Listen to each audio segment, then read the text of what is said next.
하나님의 말씀은 신약 성경입니다. 요한일서는 계시록 앞에 있습니다. 거의 신약 성경 끝부분에 있어요. 요한일서 5장 4절에서 5절까지 말씀입니다.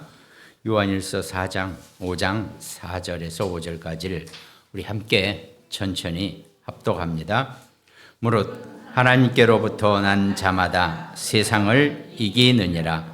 세상을 이기는 승리는 이것이니 우리의 믿음이니라. 예수께서 하나님의 아들이심을 믿는 자가 아니면 세상을 이기는 자가 누구냐? 아멘. 여러분과 제가 하나님께로부터 난 자라 그랬습니다. 우리는 세상에서 난 것이 아니고, 물론 몸은 육신을 입고 있지만 우리는 하늘로부터 시작된 그런 존재라는 것을 사실 우리가 잊어버리면 안 된다라고 하지만 너무 자주 쉽게 잊어버리고 사는 것이 이겁니다. 분명히 여러분과 저는 하늘로부터 시작된 존재거든요. 당연히 세상을 이기는 승리를 갖는 승리자여야 되는데, 우리는 끊임없이 세상에 뭔지 모르게 계속 당하고 지고 세상에 묶여 사는 그런 우리의 모습이라는 겁니다. 예수께서 하나님의 아들이심을 믿는 자가 아니면 누가 세상을 이기겠느냐라고 그랬습니다. 우리가 세상을, 어떤 세상입니까? 여기서 세상은, 성경에서 세상은 사단이 쥐고 있는, 흑암이 쥐고 있는 세상을 의미합니다. 우리가 세상 것이 다 나쁘다 이렇게 살면 안 돼요. 그건 올바른 시각이 아니죠. 근데 일단 세상은, 사단이, 세상의 모든 것의 주인은 하나님이십니다. 근데 아이러니하게도 사단에게 눈에 보이는 것을 다 위임해놓고 맡겨놨단 말이죠. 왜 그러셨더냐? 그러면 우리가 할 말이 없죠. 하나님의 섭리니까. 하나님이 세상을 다스리는 방식이니까요. 우리가 그걸 맞다 틀리다 뭐라고 할 수는 없는 거죠. 그러니까 분명한 것은 세상의 주인은 하나님이신데, 또 그 하나님의 자녀는 하나님의 것인 세상의 것을 마음껏 누리며 살 수 있어야 하는데, 그걸 잠시 지금 사단에게, 흑암에게 맡겨놨다는 겁니다. 그럼 맡긴 자가 참 그놈이니까 그놈 마음대로 주는 거예요. 지 주고 싶은 사람한테. 그럼 어떻게 했어요? 마귀를 숭배하고 사단을 좋아하고 하나님을 멀리하는 사람에게 분명히 더 많이 줄 거예요. 그럼 우리는 하나도 못 받느냐? 그러지 않습니다. 하나님이 저 박장로한테는 이번 달에 한 1,000 꽂아줘. 그럼 마귀가 시키는 대로 해야 돼요. 마귀는 꼼짝없이. 그 원리를 아는 것이 신앙생활이고 경제생활입니다. 우리는 그런 경제 구조 속에 있다는 것을 알아야 돼요. 그런데 어떻습니까? 여러분과 저는 워낙 열심히 최선을 다해서, 있는 힘을 다해서 일해서 버는 게 내 거라고 생각하고 살아왔기 때문에 그냥 하나님이 주신 것을 별로 크게 바라기는 해도 실감을 못 느껴요. 그걸 우리가 신앙생활하면서, 지금 내가 소론에 그 얘기를 하려고 그랬거든요. 나는 누구냐? 구원받은 하나님이 자녀인 나는 누구냐? 그럼 우리가 소위 그거를 정체성이라고 그러죠. 나는 하나님 자녀의 정체성이란 말이죠. 늘 우리가 하나님 자녀의 정체성을 가지라고 모든 목사가 강단에서 설교를 한단 말이죠. 여러분, 근데 여러분과 제가 배운 정체성은 그게 아니에요. 내가 열심히 해서 뭘 땄어요. 그래서야 내가 그때 자부심을 갖고 성취감을 갖고 정체성을 내가 갖는단 말이죠. 그렇잖아요. 국회의원도 죽자 살자 열심히 해가지고 금배지 하나 다니까 나 국회의원이 하면서 폼 잡고 자기 정체성을 누린단 말이죠. 또 공부 열심히 해가지고 1등상을 탔어요. 얼마나 자랑스럽습니까? 1등상 탁 상태 놓고 정체감, 뭔가 자부심, 성취감, 이걸 내 힘으로 내가 뭔가 열심히 해서 붙잡고 얻은 걸 가지고 정체성을 얻게, 그걸 정체성으로 붙잡을 수 있게 우리는 그렇게 배워왔다는 거예요. 근데 여러분과 저의 정체성은 뭡니까? 하나님 자녀. 뭘 하셨어요? 뭘 노력하셨어요? 창세전에 우리가 선택되었다는 그 언약으로 어느 일생에 사는 순간, 어느 순간에 예수 그리스도를 영접하고 하나님의 자녀가 됐단 말이죠. 그러니까 어떻게 보면요, 차라리 기존 신학이 맞아요. 그렇게 해가지고 구원을 받습니까? 있는 힘을 다해서 열심히 하나님을 섬기고 기도하고 교회 열심히 헌신하고 그래야 구원 얻는 겁니다. 어쩌면 그게 맞아요. 그걸 안 해놓으니까 내가 하나님의 자녀인지, 목사님은 나한테 하나님 자녀라고 렘넌트라고 정체성을 가지라 그러는데 전혀 내 것이 아닌 느낌이 든단 말이에요. 왜? 별로 내가 한 게 없기 때문에. 이거를 알고 정말 이 하나님 자녀의 정체성을, 그래서 우리가 정말 내가 하나님 자녀의 정체감을 느끼고 산다는 것을 내가 정말 실감을 하고 체험을 하려면 말씀으로 삶의 현장에서 이 말씀이 성취되는 거, 이 말씀이 내게 은혜를 가져오는 거, 이 말씀으로 내가 하나님의 살아계심을 체험하고 하는 거, 이런 것들을 해야지만이 그때야 내가 하나님의 자녀고 하나님이 살아계시고 하나님 나를 위해서 역사하시는구나, 이걸 알게 된단 말이죠. 그냥 아무것도 하지 마라 그러죠, 우리는. 그러면서도 하나님의 자녀라고 한단 말이죠. 별로 그게 실감이 안 난단 말이죠. 그게 늘 우리 신앙생활의 어려운 부분 중에 하나예요. 난제예요. 지난주인가 제가 그래서 열심히 선행이라도 하라고 하는 게 그거거든요. 내가 뭔가 열심히 선행이라도 해놓으면 그걸로 내가 자부심을 갖고 정체감을 갖고 혹시 이럴 수 있을까 봐, 아니면 열심히 헌신하고 공로하고 하고. 그러니까 이거는요, 그러니까 여러분과 저의 신앙생활은 솔직히 차원이 좀 있어야 돼요. 차원이 좀 높아야 돼요. 그래야지 이 신앙생활을 이해하고 이 말씀을 알아듣고 이 말씀 속에 내가 힘을 갖고 살 수 있다는 거죠. 자, 아무것도 노력 안 하고 워낙 집이 부자였어요. 태어나면서도 자기는 완전히 세상 말을 얘기하는 금수저예요. 근데 금수저 친구들이나 금수저 사람들 보세요. 뭐 별로 안 한 것 같은데 엄청나게 뽐내고 자부심 있잖아요. 아무것도 안 했는데, 지나 나나 똑같은데, 뭐 똑같이 학교 나오고 공부하고 뭐 어떨 때는 내가 성적이 더 좋은데. 근데 부잣집 아들은 어때요? 뭔가 뽀대가 있잖아요. 딱 이렇게 지 나름대로 정체감이. 비교를 해보세요. 그럼 여러분과 저는 원래 하나님의 자녀였단 말이죠. 그럼 내가 하나님의 자녀의 정체감을 눈에 보이지 않는 하나님이시라서 뭔가 내 손에 쥐어지지 않기 때문에 내가 그런 정체감을 내가 못 느낀다는 것은 내가 지금 신앙생활을 온전하게 제대로 하나님의 은혜를 내가 지금 잘 못 잡고 있는 거라고 보면 거의 맞아요. 그만큼 이 신앙생활 자체가 저는 어려워 보이더라고요. 구원은 쉽다 그랬죠. 예수 그리스도를 영접함으로 단번에 하나님의 자녀가 되고 하나님의 백성이 된다고 우리가 분명히 그랬잖아요. 근데 원래 우리가 하나님의 자녀였거든요. 그래서 저는 그걸 제가 느꼈어요. 합숙 가서 훈련을 받는데 그렇게 눈물이 나더라고요. 그게 뭐냐면 나는 여태까지 혼자, 아버지 일찍 돌아가시고 진짜 세상을 내가 악착같이 열심히 혼자 움켜쥐기 위해서 고생하면서 세상을 열심히 살았는데 그때도 하나님이 나와 함께 계셨대요. 나는 혼자 있는 줄 알았는데 그때도 하나님이 나와 함께 계시고 그 전에도 하나님이 나와 함께 계셨다는 거예요. 나는 그게 얼마나 체험이 되고 내가 그게 얼마나 감사가 되어지는지. 야, 나는 혼자 살아왔다고 생각했는데 하나님이 나와 함께 계시고 그 사망의 음침한 골짜기를 지날 때도 그때도 하나님이 나와 함께 계셨구나.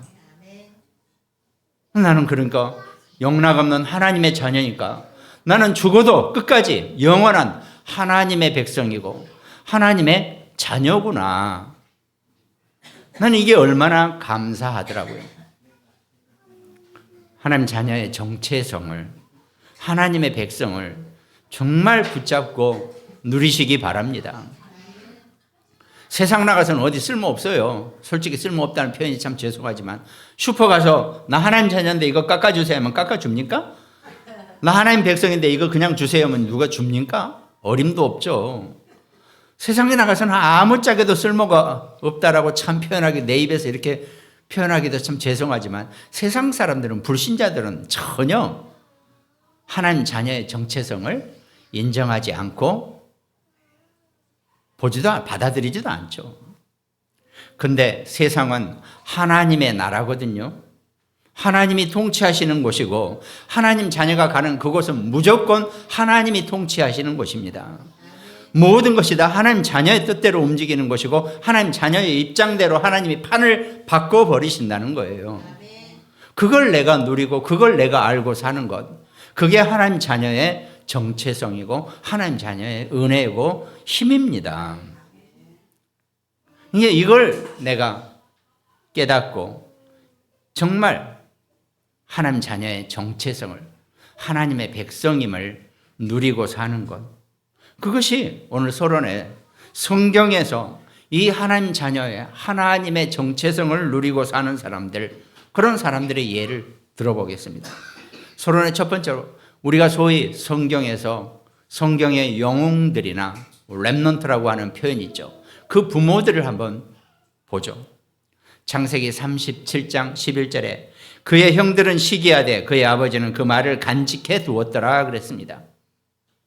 요셉이 내가 어젯밤에 꿈을 꿨는데 해와 달과 11별이 내게 절을 하더라.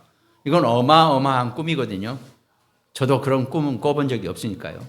어마어마한 꿈이거든요.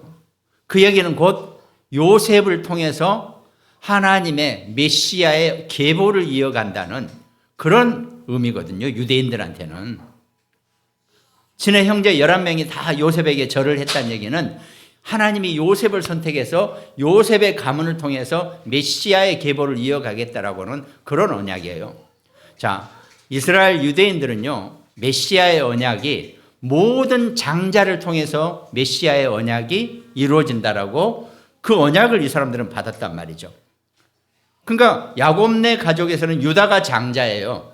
제일 큰 형이란 말이죠. 그러니까 유다의 장자의 가문을 통해서 메시아가 올 거라고 이렇게 다 언약을 잡는단 말이죠. 그런데 그 둘째 아들이 또 결혼을 하잖아요. 그럼 둘째 아들 또 장자가 생길 거 아닙니까?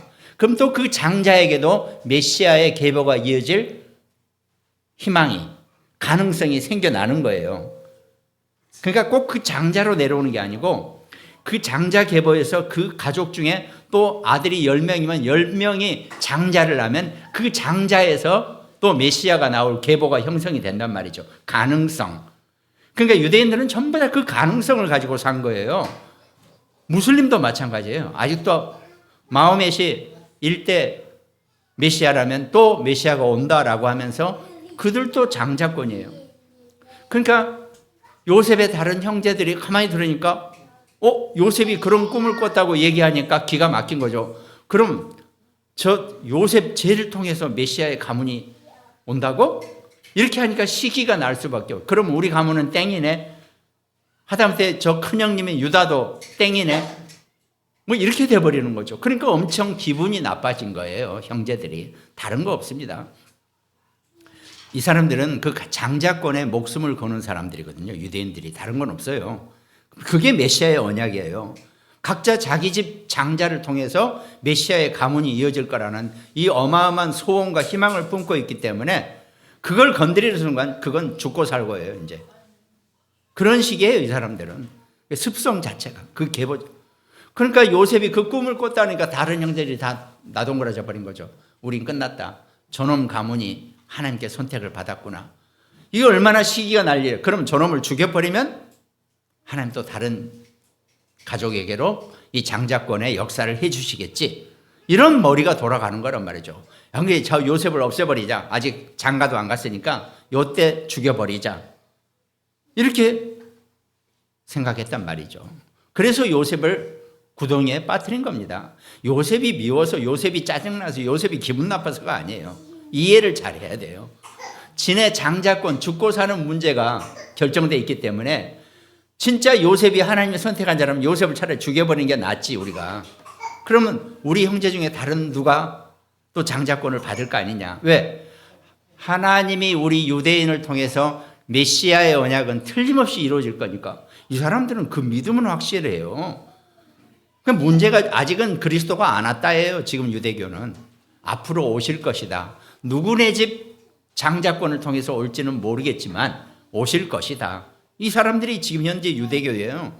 그러니까 전 세계의 시내고구 회당에 모여서 날마다 기도하고 열심히 하는 건 그거밖에 없거든요. 오실 메시아를 기다리고 있어요. 그러니까 요셉을 죽였단 말이죠. 거기다 죽인다고 구덩이에 빠뜨렸는데 다행히 물이 없어서 숨막혀 익사해서 안 죽고. 그러니까 그래도 큰형 유다가 가만히 생각하니까, 야, 그래도 우리가 피를 나눈 형제를 죽이면 쓰겠느냐. 저 마침 저기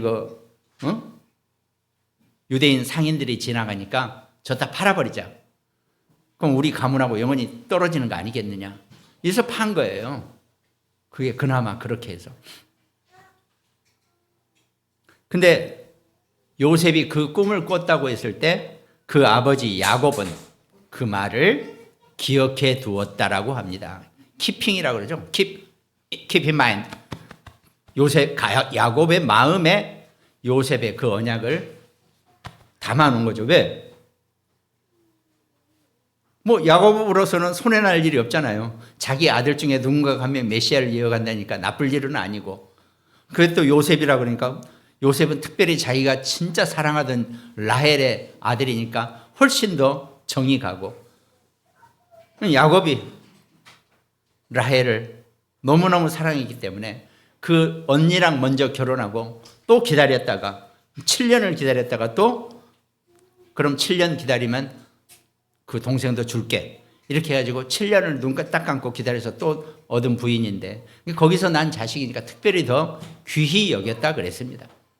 옛날에는 검은색이나 흰색 무지 옷을 주로 많이 입는데 특별히 요셉은 지가 너무 야곱이 사랑하니까 채색 옷을 입혔다 그랬잖아요. 뭔가 색깔. 지금처럼 꼭 그걸 우리나라 사람들은 그걸 애들 이렇게 만화 이렇게 그러는데 색동적으로 그리는데 색동이 아니에요. 그 정도 염료가 발달한 시대가 아니었어요. 흰색 무지 옷이 아니고 무슨 다른 컬러, 적색이든 뭔 색이든 이 컬러를 염색한 것이 훨씬 비싼 옷이었거든요. 그걸 입혔다고 하는 거죠. 그만큼 야곱은 라헬 부인과 그 자녀 요셉과 베냐민을 특별하게 생각했다는 건 있지만은 어쨌든 그 요셉의 그 꿈은 메시아의 꿈이거든요. 그걸 부모는 깊이 간직해 두었다라고 하는 거. 간직해 두었다라고 하는 의미는 진짜 야곱이 그 언약을, 그 요셉이 꾼 꿈에 대한 언약을 놓고 기도했을 거라는 거죠. 또 출애굽기 2장 2절에 보면 그 여자가 임신하여 아들을 낳으니 그가 잘생긴 것을 보고 석 달 동안 그를 숨겼으나 그랬습니다. 잘생긴 것을 보고. 그 당시에 이스라엘에 남자아이가 태어나면 바로 나일강에 빠뜨려 죽이라고 그랬거든요. 왜? 이스라엘 백성들이 너무 인구가 많아지니까 별거 없어요. 나라가 있는데 그 안에 다른 민족이, 이민족이 인구가 많아져가지고 자기 민족 수보다 더 많아지면 그걸로 게임은 끝나는 거예요. 그 이민족의 나라가 되는 거예요.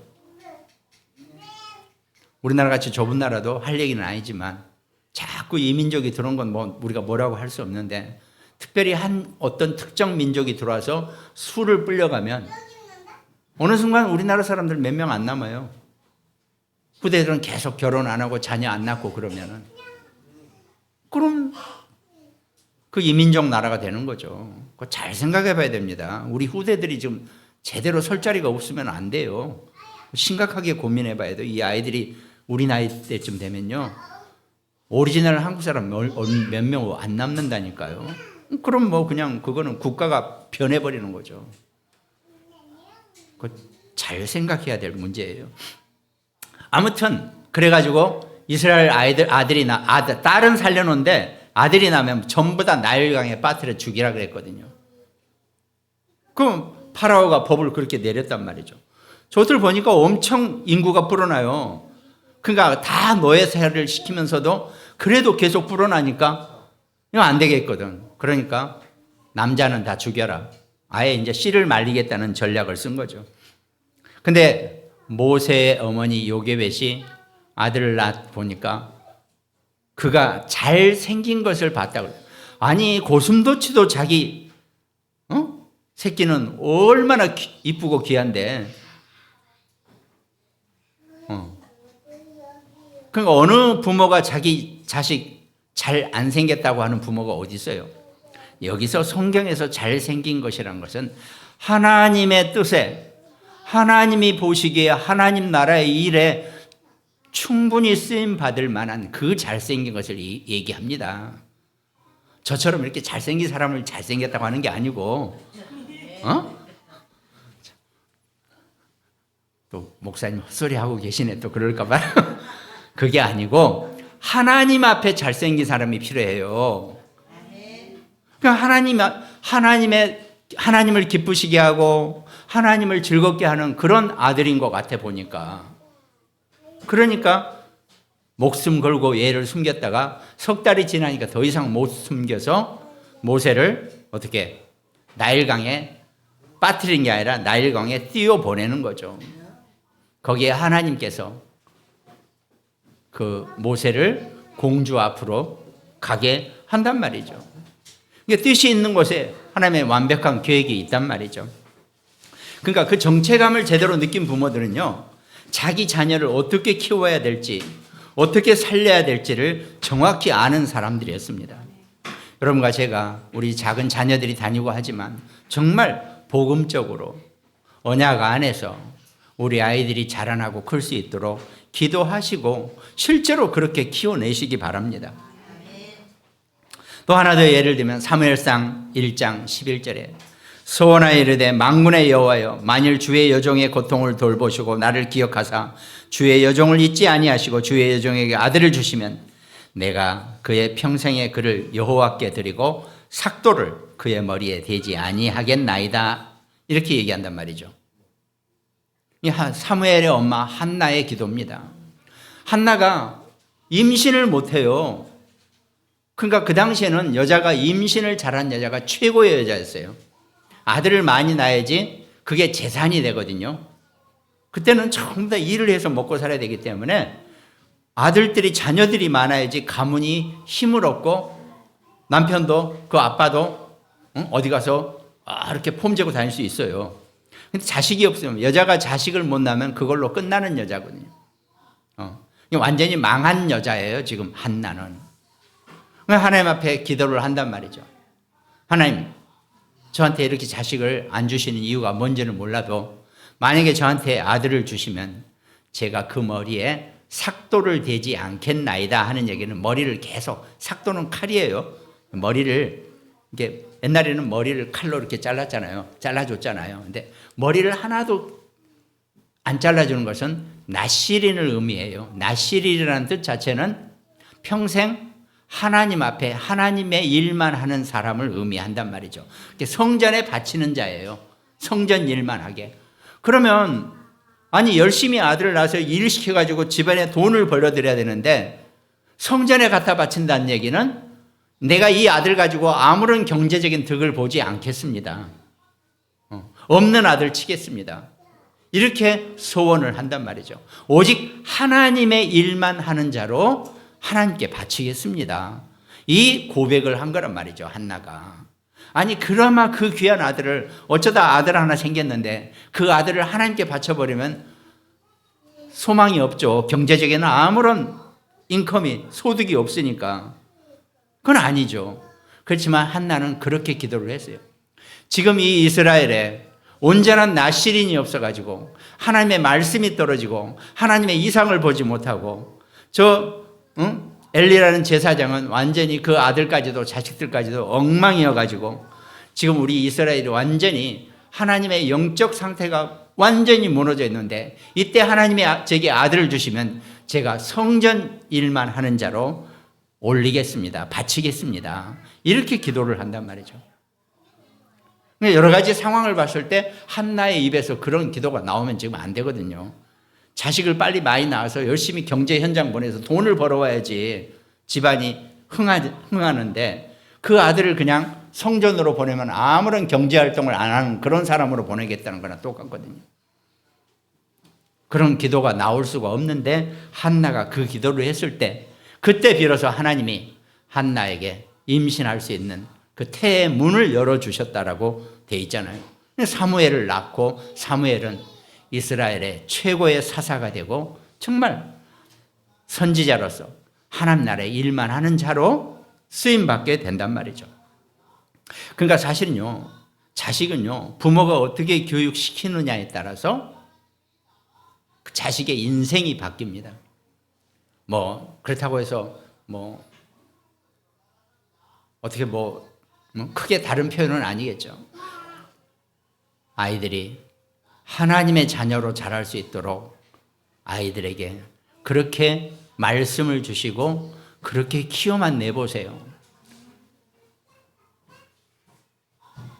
아무리 똑똑하고 잘나고 뭘 가르쳐놔도 하나님 모르면 하나님과 정반대의 길을 가는 자이기 때문에 육신의 삶은 좀 괜찮아 보일지라도 영은 완전히 영적으로 죽은 상태로 흑암 속에 사는 그런 사람으로 키워내게 된단 말이죠. 우리가 어떻게 우리 자녀들을 볼 것인지 그걸 볼 수 있어야 한다는 거죠. 시간이 많이 지났지만 서론의 두 번째는 그런 렘넌트들의 지도자들의 모습입니다. 출애굽기 4장 18절, 모세가 그의 장인 이드로에게 돌아가서 그에게 이르되 내가 애굽에 있는 내 형제들에게 돌아가서 그들이 아직 살아있는지 알아보려 하오니 나로 가게 하옵소서. 이드로가 모세에게 평안히 가라 하니라 그랬습니다. 자, 모세가 출생의 비밀을 알게 됐단 말이죠. 커서 왕궁의 공주와 아들로 입양하러 들어가서 살았는데 이제 나이가 들다 보니까 자기가 애굽인이 아니라 이스라엘 사람인 것을 알게 된단 말이에요. 유대인이란 말이죠, 자기가. 그러니까 유대인에 대한 애정이 생길 수밖에 없죠. 근데 애굽 사람이 유대인을 노예라고 학대를 하니까 그걸 보지 못해서 그냥 그 애굽인을 죽여버린단 말이죠. 그러니까 어떻게 됩니까? 모세가 애굽에서 쫓겨나게 된단 말이죠. 광야길로 나와서 모세가 완전히 살인범에 또 쫓겨난 자로 그렇게 왔는데 이드로가 모세를 거둬들인단 말이죠. 그러니까 모세는 제2의 지도자가 그 장인 이드로란 말이죠. 근데 그 이드로에게 가서 그 이드로의 큰딸 시보라와 결혼해서 이제 산단 말이죠. 그러면 어쨌든 아까 제가 말씀드린 거예요. 그 당시에는 자기 가족 수가 그 가문의 흥망성쇠를 좌우해요. 그러니까 큰딸을 줘가지고 자식을 낳게, 손자, 손녀 낳게 해가지고 살고 있는데 만약에 모세 건 하나도 없다 그랬죠. 모세 건 지팡이 하나밖에 없다 그랬죠. 제사 자기 거라고. 다 장인 거예요. 자기가 치는 양도 뭣도 다 장인 거예요. 그냥 새끼 얻어 먹는 값으로 양 키우고 다 그 집 돌봐주고 이런 사람 말이에요. 근데 그런 모세가 장인에게 와서 저 다시 애굽으로 돌아가야겠습니다. 이렇게 얘기했을 때 머리 잘 돌아가는 장인은 재산이잖아요. 자기 일종의. 절대 못 가게 하죠. 아니다. 가면 안 된다. 자식들까지 데려가면 안 된다. 다 내 재산인데. 왜? 있어야지. 아무튼 자기 가문이 부해지니까 절대로 개인 계산을 하는 사람은 모세를 애굽으로 돌려보낼 수가 없습니다. 가지 말라고, 안 된다라고 불허한다고 얘기했겠죠. 그런데 모세에게 평안히 가라라고 얘기했단 말이죠. 이게 지도자 이드로의 그 모세에 대한 이 넓이와 그릇입니다. 그게 모세에게 뭔가 그 하나님의 영광을 이 장인이 봤기 때문에 그걸 모세에게 평안히 가라라고 얘기할 수 있단 말이죠. 자기 개인 계산 따지고 자기 개인 이득 따지는 사람 같으면 절대로 모세를 안 보냅니다. 계속 양 잘 키우고 잘 지켜. 얼마나 그러니까 그때는요, 지금처럼 상황이 달라가지고 자식이지만 종 비슷해요. 느낌이. 물론 나중에는 다 물려주고 어떻게 할 수 있겠지만은 어찌됐든 일꾼이에요. 자기 집에 일꾼이 하나 빠져난 것처럼 큰 손해가 없거든요. 장인의 입장에서는.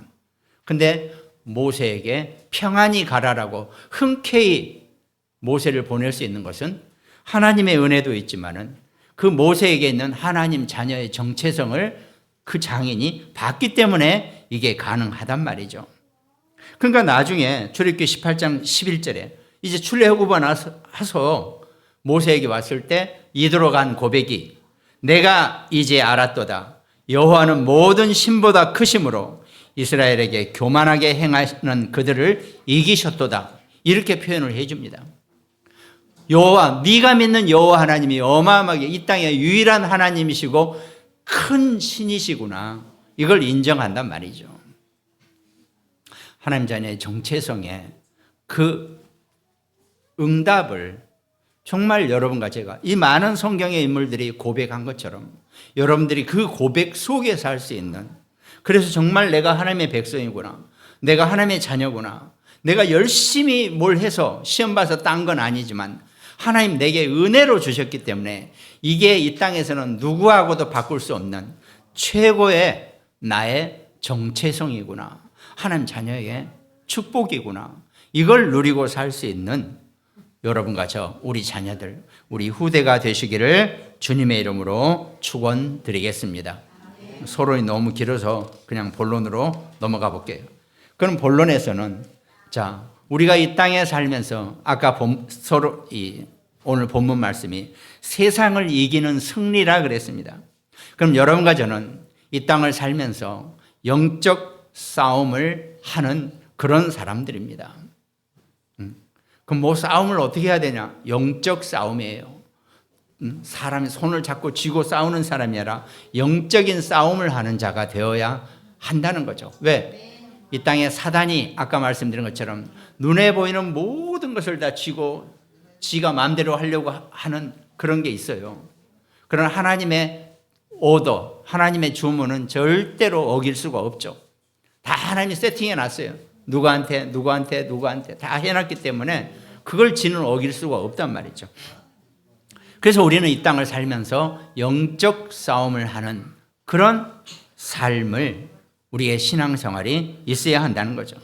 그 영적 싸움하기 전에 먼저 첫 번째 하나가 하나님이 준비하신 것을 찾으면 됩니다.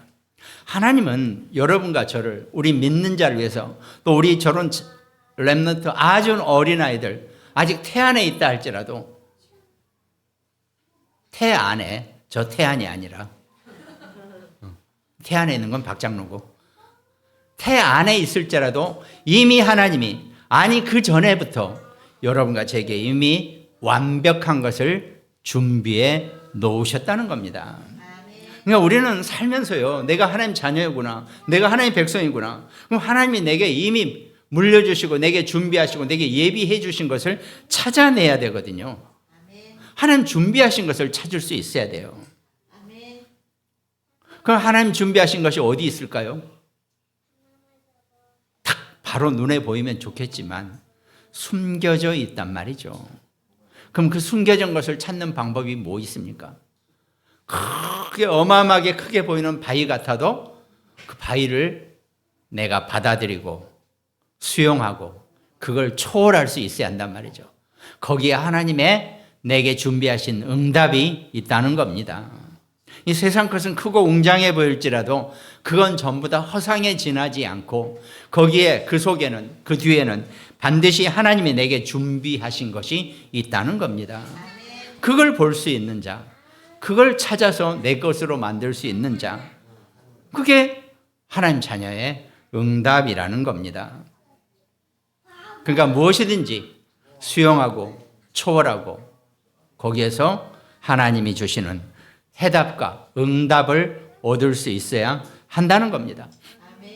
그리고 두 번째는 그 영적 싸움에 실제로 이 싸움의 내용도 이미 사단과의 승리한 싸움이라 그랬습니다.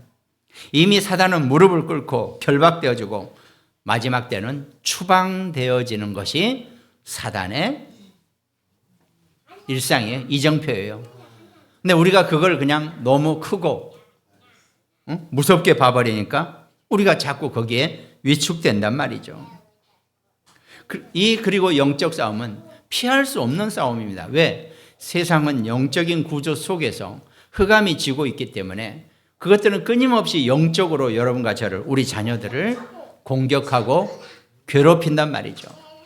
그걸 영적 싸움으로 이겨내야 한다는 거죠. 그래서 요한복음 15장 18절에 보면 세상이 너희를 미워하면 너희보다 먼저 나를 미워한 줄 알라 그랬습니다.